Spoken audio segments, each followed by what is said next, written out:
안녕하십니까. 더비용 회원 여러분, 청소년 상담사 2급 자기업시험을 위한 필기시험 학습 시간입니다. 오늘은 심리 측정평가의 활용이라고 하는 과목의 세 번째 과목의 마지막 시간입니다. 여러분 교재 위치는 328페이지입니다. 아랫단에 제가 지난 시간에 이제 HTP 검사지를 설명하고 HTP 그 집과 나무, 사람에 대한 개별적인 해석 방법에 대해서 설명하겠다 이렇게 말씀드렸죠. 328페이지 내용 보시면 되겠습니다.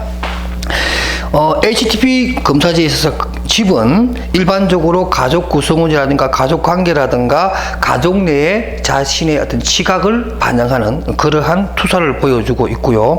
일반적으로 지붕은 정신생활이라든가 내적인 공상이나 어떤 관념 또는 기억에 대한 부분을 많이 반영한다 이렇게 얘기를 하고요.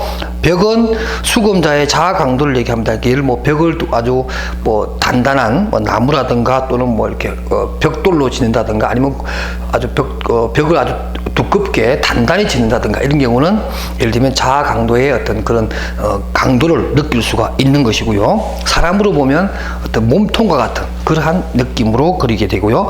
문이라고 하는 것은 접촉이라든가 소통이라든가 이런 거고, 창문하고 비슷한 역할을 해요. 창문도 상호작용이라든가 대인관계에 있어서의 수월성입니다. 그러니까 예를 들면 이제 창문을 좀 크게 그린다는 경우는 대인관계에 대한 자신감이나 어떤 상호관계에 대한 어떤 긍정적 면을 보이는 반면에 창문이 없다든가 창문이 조그마다든가 문이 닫혀 있다든가 이런 것도 약간 폐쇄적이면서 상호작용의 어려움을 나타낸다 이렇게 보는 것입니다.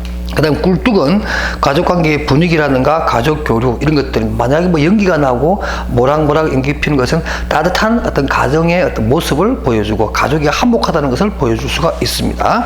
기타 구성물에 대해서 집만 그리는 것이 아니라 그 옆에 태양을 그린다든가 또 구름을 그린다든가 했을 때는 태양 같은 경우는 좀 희망이라든가 강한 욕구라든가 어떤 좀 긍정적인 면이 많은 반면에 구름이 있는 경우에는 어떤 불안감을 또는 우울감을 표시한다 이렇게 볼 수가 있습니다. 그리고 또 집을 그리고 난 다음에 울타리를 아주 크게 그린다든가 담장을 높이 쌓는다든가 이런 경우에는 창문을 크게 그리는 것과 좀 반대의 개념으로 좀 폐쇄적이면서 경계하거나 방어적 태도를 보인다 이렇게 설명을 할 수가 있습니다.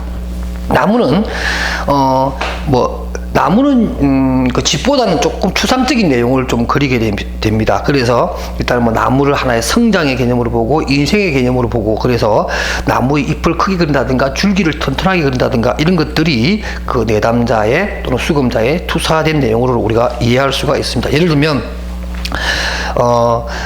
나무의 수관이라든가 잎이라든가 전체적인 모양이죠. 이런 같은 경우에 수관은 집 그림에 있어서는 지붕을 얘기하는 것이고 사람의 머리 모양으로 얘기할 수가 있습니다. 그 다음에 기둥은 일반적으로 자아 강도, 아까 집에 있어서 어떤 벽과 같은 그러한 이미지를 가지고 있고요. 기본적인 심적인 에너지의 강도를 설명합니다. 그 다음 뿌리는 자신에 대한 안정감이라든가 현실 접촉에 대한 정도를 나타내는 그림이다 이렇게 보시면 되겠습니다. 사람입니다. 사람은 그 박스 안에 보게 되면 머리 같은 경우에는 지적 능력이나 공상활동, 충동과 정서를 지적으로 통제하는 정도에 대한 정보를 머리를 가지고 있고요. 그 다음에 얼굴이라든가 이런 것들은 일반적으로 대인관계나 외부 환경과의 어떤 접촉입니다. 그러니까 아주 얼굴을 반쯤 가리고 있는 그림을 그린다든가 이런 경우는 사실은 대인관계나 소통에 문제가 있는 거죠. 그 다음 목은 충동이나 지적으로 통제하고 싶은 머리와의 관계를 나타내는 것이다. 팔은 주로 강한 성취 욕구라든가 또 스스로 어떤 환경을 헤쳐나간다거나 통제한다라고 하는 것이 있어서 굵은 팔뚝이라든가 아니면 아주 좀 역동적인 팔 모양을 그린다든가 이런 경우에 어떤 타인을 어떻게 통제하려고 하는 욕구 또는 성취하려고 하는 욕구가 드러나 보이는 그런 그림으로 해석할 수가 있겠죠. 자, 이렇게 해서 집, 나무, 사람에 대한 해석 방법에 대해서 간단하게 설명을 했습니다. 그러니까 시험 문제도 그렇게 아주 고민해서 답을 내는 것이 아니라, 예를 들면 뭐 집의 벽이라든가 사람의 몸통이라든가 나무의 줄기라든가 공통적인 것이 있죠. 어떤 자아 강도라든가 어쨌든 견고함, 어떤 안정감, 이런 것들을 나타내는 것이고, 뭐 창문이라든가 울타리라든가 얼굴이라든가 또 손이라든가 이런 것들은 대인관계, 또 상호작용, 자기만의 어떤 욕구를 내 보여주는 긍정적인 모습의 어떤 그런 이미지로 해석할 수 있는 것, 이런 것들이 이제 우리가 시험 문제에 나오기 때문에 이건 뭐 너무 주관적인 해석이 아니냐라고 해서 정답이 아닐 거라고 생각하지만, 어느 정도 누구나 다 보편적으로 생각하는 그러한 문제로 출제가 되고, 답도 그러한 것을 사지선다항에 나와 있어요. 그 여러분들이 찾으시면 돼요. 그 다음에 330페이지에 나오는 SCT 문장 완성 검사입니다. 뭐 문장 완성 검사도 사실은 많이 쓰는 것 중에 하나입니다. 우리가 여러분들 아시다시피 구스타프 융의 그 자유 연상, 그죠? 단어 연상하고 그 뿌리를 같이 하고 있는데요. 에빙하우스가 미완성 문장에 답하게 함으로써 피검자의 정신 능력을 측정하려고 시도하였고, 또 융의 단어 연상 검사, 이런 것들이 만들어지면서 로터의 미완성 문장 검사라고 해서 RISP라고 하는 것도 있고요. 일반적으로 이러한 것들을 보통 문장 완성 검사라고 해서 SCT 검사지라고 합니다. 일반적으로 검사의 방법은 그 3번에 나와 있는 것처럼 정답이나 오답이 없으므로 생각나는 것대로 쓰도록 하고요. 또 글씨가 뭐 이쁘게 쓴다, 못 쓴다, 이런 걸 따질 필요가 없겠죠. 그러한 글씨의 좋고 나쁨을 걱정하지 않아도 된다고 얘기해 주고요. 주어진 문구나 어구를 먼저 보고서 먼저 생각나는 것, 그러니까 가볍게 생각나는 것부터 말 그대로 가볍게 적어달라고 얘기하는 거 좋을 것 같고요. 너무 또 지체되지 않도록 해서 적당한 시간 안에 문장을 완성할 수 있도록 해주시면 참 좋을 것 같고요. 지울 때는 뭐 이렇게 화이트로 지우는 것이 아니라 두 줄 긋고 지우게 하는 것도 좋습니다. 왜냐하면 두 줄 긋고 수정하게 한 내용이 있죠. 수정한 내용도 나중에 해석하는 데 굉장히 중요한 단초 역할을 하기 때문에, 예를 들면 화이트로 지워버린다든가 새까맣게 아예 안 보이게 한다든가 그러지 말고 두 줄을 긋게 해서 사실은 이 검사자가 그 내용을 볼 수 있도록 하는 것이 중요합니다. 해석 방법은 나와 있는 내용대로 쭉 나와 있습니다. 그러니까 예를 들면 이제 이런 거죠. 사는 것이 어떻게 돼? 뭐 인생이란 뭐라고 생각해? 인생은 아름다운 거예요. 뭐 인생은 뭐 어떤 거예요? 이렇게 하면 참 좋은데, 인생은 마치 전쟁터와 같아요. 산다는 것은 고통입니다. 이렇게 만약에 주어진 문구에 대한 답안을 썼다면은, 대응 어구를 썼다면은, 지금 현재 이 내담자의 상황이 몹시 힘들구나, 힘겹구나 하는 것들을 우리가 상식적으로 이해할 수가 있겠죠. 또 이런 것도 있습니다.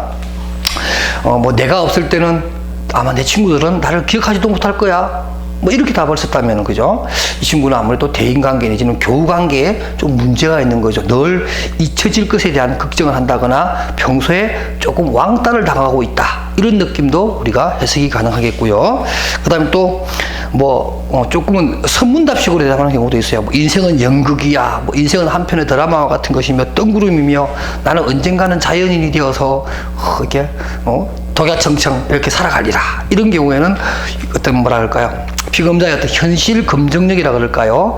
현실감이 좀 떨어진다, 이렇게 우리가 해석할 수도 있겠죠. 이건 역시도 우리가 아주 심오한 해석까지 아니지만 보편적인 피검자의 어떤 대응 문구를 보고서 판단할 수 있는 이런 식의 문제가 출제가 되니까 크게 걱정하지 않으셔도 됩니다. 그 외에 내가 설명하지 않은 내용들은 책에 다 있으니까 한번 참 들어보시고, 약간의 망상적인 모습을 보인다, 그럼 약간 정신분열이나 조현증 증세가 있다, 이렇게 우리가 어느 정도 해석할 수 있을 것 같기도 하고요. 말을 이랬다가 저랬다가 하는 것도 역시 마찬가지로 어떤 어떤 게 있을까, 경계성 장애 같은 것들이 등장할 수도 있는 거잖아요, 그죠? 그래서 그런 내용들이 나오기 때문에 크게 해석하는데 시험에 나오는 수준에 있어서만큼은 우리가 크게 어렵지 않게 정답을 찾을 수 있다, 이렇게 설명할 수가 있겠습니다. 자, 지금까지는 우리가 성격에 관한 검사를 하고 있는데요. 또 하나 더 성격에 관한 검사 중에서 또 요즘 또 가끔 시험에 잘 나오는 것 중에 하나가 바로 BGT 검사입니다. 밴더 게슈탈트 테스트라고 해서 시민성에 대한 장애가 갖고 있는 대상자들에게 실시하는 그런 성격 검사지인데요. 한번 살펴보도록 하겠습니다. BGT 검사의 특징에서 332페이지 챕터 8입니다.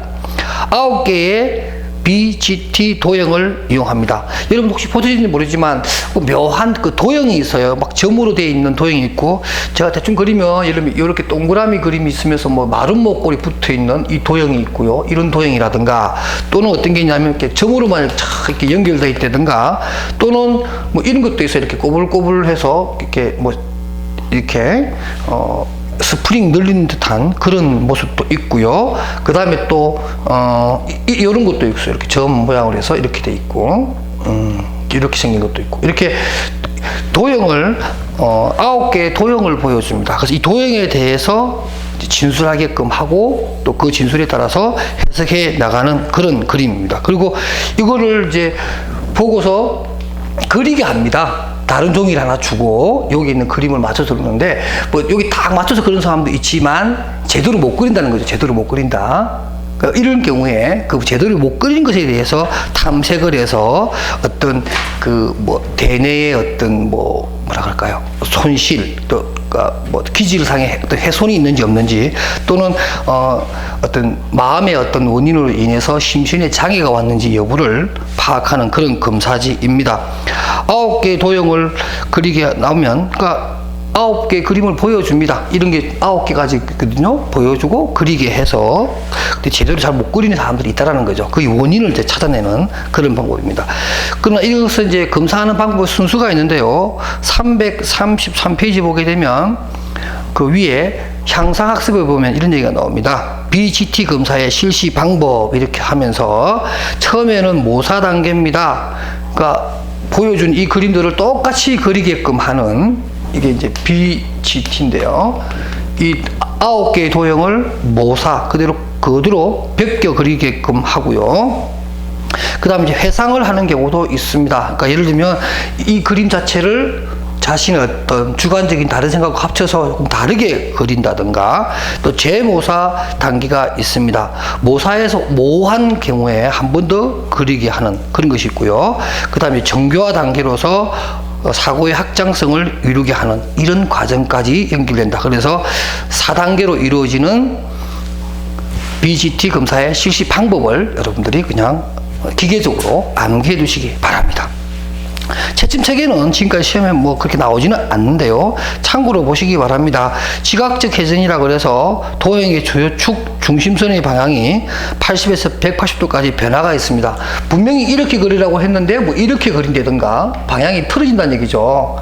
이런 것은 뭔가가 좀 지각에 문제가 있거나 아니면은 어려움을 겪는 거죠. 예를 들면은 뭐 이렇게 정확하게 보는 어떤 그런 거라든가, 사물을 제대로 이렇게 있는 그대로 못 본다는 경우도 있고, 또 뭐 겹치는 경우도 있겠죠. 이게 겹쳐서 그림을 그리는 경우가 있어요. 방향은 맞는데, 그러니까 방향은 맞는데 이게 겹쳐서 그리게 한다든가 이런 것들이 있고요. 그 다음에 또 좀 복잡한 그림이면, 예를 들면 아까 뭐 이런 것들이 좀 복잡해 보이죠. 이것을 그냥 단순하게 이렇게 그린다든가 이런 모습들을 볼 수 있다는 거죠. 그 다음에 또 태행의 모습도 보입니다. 태행의 모습이라고 해서 이런 부분을 그리라고 했는데 이렇게 한다든가, 아니면 요렇게 이렇게 그린다든가, 좀 복잡한 그림을 단순하게 그려버리는 그러한 태행적 모습도 볼 수 있다, 이런 얘기입니다. 그래서 보석성이 있습니다. 보석성이라고 해서 똑같은 그림, 다른 그림인데 지금 이거 다른 그림이잖아요, 그죠? 근데 이것을 똑같은 그림으로 계속 반복해서 그려버리는 그런 현상도 있을 수 있다, 이런 얘기고요.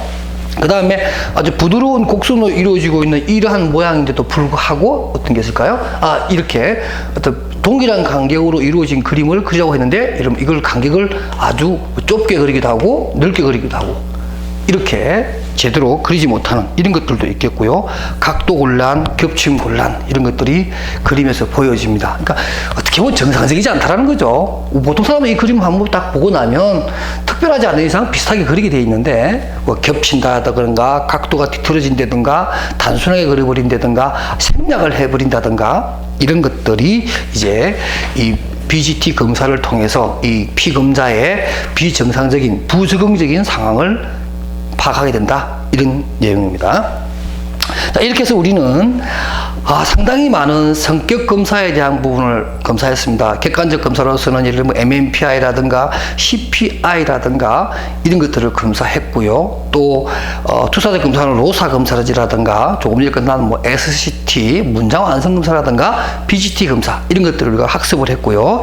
이러한 성격 검사를 접어두고 이제 또 우리가 성격이나 또 흥미와 같은, 성격과 흥미는 조금 구분이 되긴 합니다만 어떤 학자들에 따라서는 성격과 흥미를 그 유사한 내용으로 보는 경우도 있습니다. 대표적인 학자가 바로 334페이지 나오는 홀랜드라고 하는 학자입니다. 이 학자는 성격과 흥미는 거의 비슷한 모양새를 가지고 있고, 특히 진로 설계라든가 직업 선택에 있어서의 흥미와 성격은 거의 차이가 없다, 이렇게 주장을 하죠. 그래서 이제 일반적으로 흥미에 관한 얘기를 해보면 홀랜드에 육각형 모형이 있다라고 얘기하고, 홀랜드는 인간의 흥미, 홀랜드는 성격과 흥미를 유사한 영역으로 봅니다.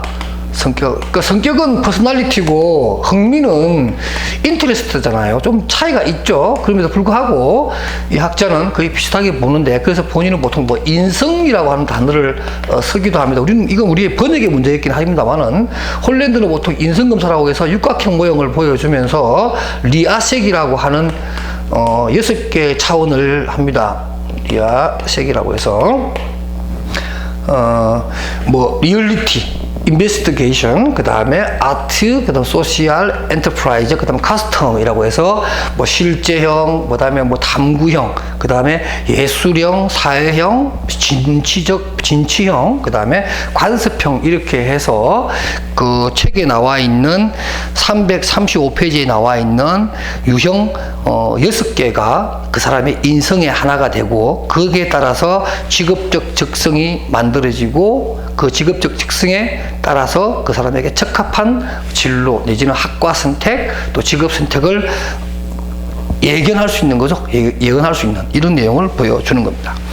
그 다음 또 이러한 또 흥미검사와 관련해서 또 세계적으로 유명한 검사지가 바로 336페이지에 나오는 스트롱 검사입니다. 뭐 여러분 너무 많이 들어봤던 내용인데요. 이 스트롱 검사지는 1927년도에 스트롱에 의해서 만들어지고 1994년도까지 계속 개정판이 나오고 있고요. 4분에 보면 그 스트롱 흥미 검사는 일반적으로 GOT라고 해서 제너럴 오큐페이셔널 테마라고 해서 일반적 직업 주제에 관한 부분을 탐색해내고, 그 다음에 또 BIS라고 해서 기본 흥미 척도라고 하는 것을 찾아내고, 마지막으로 PSS라고 하는 개인 특성 척도도 제시합니다. 이 책에는 없지만 또 하나가 더 있는데 바로 뭐냐면 OS라고 하는 것도 있습니다. OS, 이것은 오큐페이셔널 스케일이라고 해서 OS 척도라고, 직업 척도라고 하는 것도 있습니다. 그러니까 총 4개의 척도가 있는데, 일반적으로 OS는 우리나라에서 잘 사용하지 않기 때문에 GOT, 그 다음에 BIS, PSS 이 3가지를 가지고서 직업적 흥미를 탐색해내는 검사지다. 요 정도만 알아두셨으면 좋겠습니다. 그 다음에 이제 성격 검사에서 PAI 제가 참고로 하나 올려놨는데, 참고로 보시고 우리 앞에 부분에서 공부했기 때문에 이거 참고로 한번 더 봐주시고, 다만 그 제가 왜 여기서 또 보충을 해놨냐면, 그 336페이지 보게 되면 그 PAI 검사지의 장점과 단점에 대한 박스가 있어요. 여기 한번 시험에 나온 적이 있기 때문에 제가 추가적으로 놓은 내용이니까 이 부분은 여러분들 한 번 더 공부해 보시기 바랍니다. 마지막으로 또 TCI라고 해서 뭐 기질 성격 검사라고 하는 것이 있습니다. 그래서 크로닝거라고 하는 분이 만든 검사지인데요. 기질 차원과 성격 차원을 해서 각각 4개 차원과 3개 차원으로 구분을 해서 기질과 성격은 구분이 된다, 이러한 기본적인 생각 하에서 만들어진 검사인데, 기질 차원과 성격 차원이 있고 7개의 기본적인 척도가 4개, 3개로 구분되어 있다 정도만 알고 계시면 될 것 같고요. 역시 이 3번째 과목인 심리 측정 평가의 활용에 있어서의 어떤 꽃은 MMPI2가 아주 중요합니다. 거기에서 문제도 굉장히 많이 나오니까 기본적으로 여러분들은 MMPI2를 기본으로 공부하시고, 그 외에 좀 어렵다고 생각되는 로사 검사를 공부하시게 되면 뭐 거의 이 과목의 절반 이상은 맞추고 간다고 볼 수가 있어요. 그래서 그 부분을 좀 중점적으로 학습해 주셨으면 고맙겠습니다. 자, 이렇게 해서 세 번째 과목을 끝내고요. 다음 시간에는 네 번째 과목인 이상심리에 대해서 공부하도록 하겠습니다. 이상심리, 이 2급 공부하시면서 가장 어려워하는 부분이 바로 이 이상심리입니다. 여러분 미리 좀 예습을 해 오셔서 좀 쉽게 수월하게 수업 나갈 수 있도록 미리 공부해 오시기 바랍니다. 다음 시간에 뵙도록 하겠습니다. 고맙습니다.